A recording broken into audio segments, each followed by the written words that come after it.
देखो बेटा question number 2 में ये कह रहे हैं right 4 solutions for each of the following.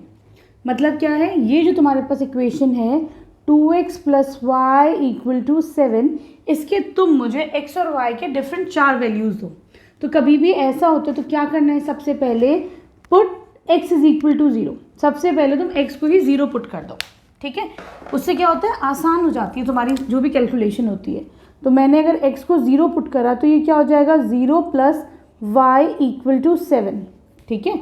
तो यहाँ पे y की वैल्यू क्या आ जाएगी, तुम्हारे पास 7 आ जाएगी, ठीक। तो अब हम इसको लिखेंगे कैसे, this will not be the answer, ये तुम्हारा पूरा आंसर नहीं है। इसको तुम कैसे लिखोगे बेटा, पहले x की वैल्यू लिखते हैं बाद में y की, this is called as ordered pair, ठीक है। पहले x से तुम्हारा 0, y आ गया 7, ठीक है। एक सॉल्यूशन तो तुम्हारे पास ये हो गया। अब अगला सॉल्यूशन देखते हैं ज़रा सा, पुट y = 0। क्या करोगे, y को 0 पुट कर दो, ठीक है। तो ये हो जाएगा 2x + 0 = 7। यहाँ से x की वैल्यू क्या आ जाएगी, 7/2, ठीक है। तो तुम्हारे पास दूसरा सॉल्यूशन क्या हो गया, 7/2 और 0। देखो ये तरीका है लिखने का, ठीक है। तो हमारे पास 2 आंसर्स आ गए, ठीक है। अब हमें 2 और निकालने हैं। चलो अब क्या करोगे अगले में, तुम्हारी मर्जी, तुम जो दिल चाहे वो करो, लेकिन जो थोड़ा सिंपल एक होता है वो क्या है, पुट y = 1। 1 रख के देख लो, 1 - 1 पहले 0 फिर 1, उससे आसानी हो जाती है। ये क्या हो जाएगा, 2x + 1 = 7, ठीक है। तो यहाँ से 2x = ये इधर आएगा तो माइनस हो जाएगा, 7 - 1 is 6। तो x की वैल्यू क्या हो जाएगी, अब देखो ये मल्टीप्लिकेशन में, यहाँ आके क्या हो जाएगा बेटा, ये डिवीजन में हो जाएगा। तो ये हो जाएगा इसकी वैल्यू, x की वैल्यू 3। तो अगला सॉल्यूशन क्या हो जाएगा, 3, 1, ठीक। अब देखो, अब हम क्या करेंगे, पुट x = 1। अब x को 1 पुट करके देख लो, तो ये हो जाएगा 2 + 2 = 2 + y = 7।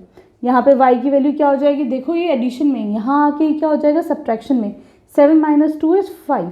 तो तुम्हारे पास एक और ऑर्डर्ड पेयर क्या आ जाएगा, x 1 और y 5। तो ये तुम्हारे पास आंसर्स आ गए, इसका पहले का सोल्यूशन आ गया, ठीक। अब आ जाओ तुम इसके सेकेंड पार्ट पे। अब देखो सेकेंड पार्ट में यू हैव πx + y = 9, ठीक है। इसका कैसे निकालोगे तुम लोग इसके सोल्यूशन, पुट y = 0, ठीक है। तो ये हो जाएगा πx + 0 = 9। तो यहाँ पे x की वैल्यू क्या हो जाएगी, 9/π। तो तुम इसको लिखोगे कैसे, 9/π, 0। हमेशा याद रखना, पहले x की वैल्यू बाद में y की वैल्यू। अगला कैसे सॉल्यूशन निकालोगे, पुट x = 0, ठीक है। तो 0 × π 0, तो y कितना आ जाएगा तुम्हारे पास, 9, सिंपल। तो 0, 9, ठीक। अब हम क्या करते हैं, 1 पुट करके देख लेते हैं। तो ये हो जाएगा πx + 1 = 9। हमने क्या करा है अभी, पुट y = 1, ठीक है। तो यहाँ पे πx = 1 को इधर लाओगे, कितना हो जाएगा, 9 - 1 8। तो x कितना हो जाएगा, 8/π, ठीक है। तो तुम लिख दोगे 8/π, 1, ठीक। अगला सॉल्यूशन में क्या कर सकते हो, हम ऐसा कर सकते हैं कि भाई हम x को ही 1 ले लें, है कि नहीं। चलो x को 1 लेके देखते हैं हम लोग। हमने x को 1 रखा, ठीक है। π × 1 is π + y = 9, ठीक है। y की वैल्यू क्या आ जाएगी, 9 - π। क्यों आएगी 9 - π, ये एडिशन में, यहाँ जाके क्या हो जाएगा बेटा, सब्ट्रैक्शन में, ठीक है। तो लिख दोगी 1, 9 - π, ठीक है। ये तुम्हारे पास देखो 4 सॉल्यूशन आ गए इसके, ठीक। अब आ जाओ तुम इसके थर्ड पार्ट पे, वो तो बहुत और भी सिंपल है थर्ड पार्ट इसका। देखो बेटा, अब तुम्हारे पास है x = 4y। तो ये क्या है बेटा, this is a linear equation with no constant. Linear equation with no constant है ना, इसमें कुछ भी कांस्टेंट टर्म नहीं है, जैसे +5 - 1 कोई कांस्टेंट नहीं है कि नहीं। तो कभी भी बेटा अगर ऐसा होगा तो तुम्हें एक चीज़ तो कंफर्म है, क्या कंफर्म है बेटा, कि इसका एक सॉल्यूशन क्या होगा, x = 0 y 0, ठीक है।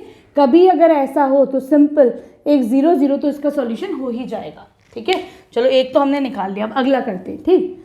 अब क्या करोगे, पुट y = 1। मैंने y को 1 पुट कर दिया, तो x क्या हो जाएगा, 4 × 1 मतलब 4, ठीक है कि नहीं। तो x क्या हो जाएगा, 4। तो अगला सॉल्यूशन क्या आ गया तुम्हारे पास, 4, 1, ठीक।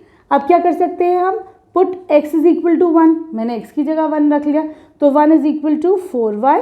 तो यहाँ से y कितना आ जाएगा, y = 1/4। एक सोल्यूशन और क्या हो गया 1, 1/4।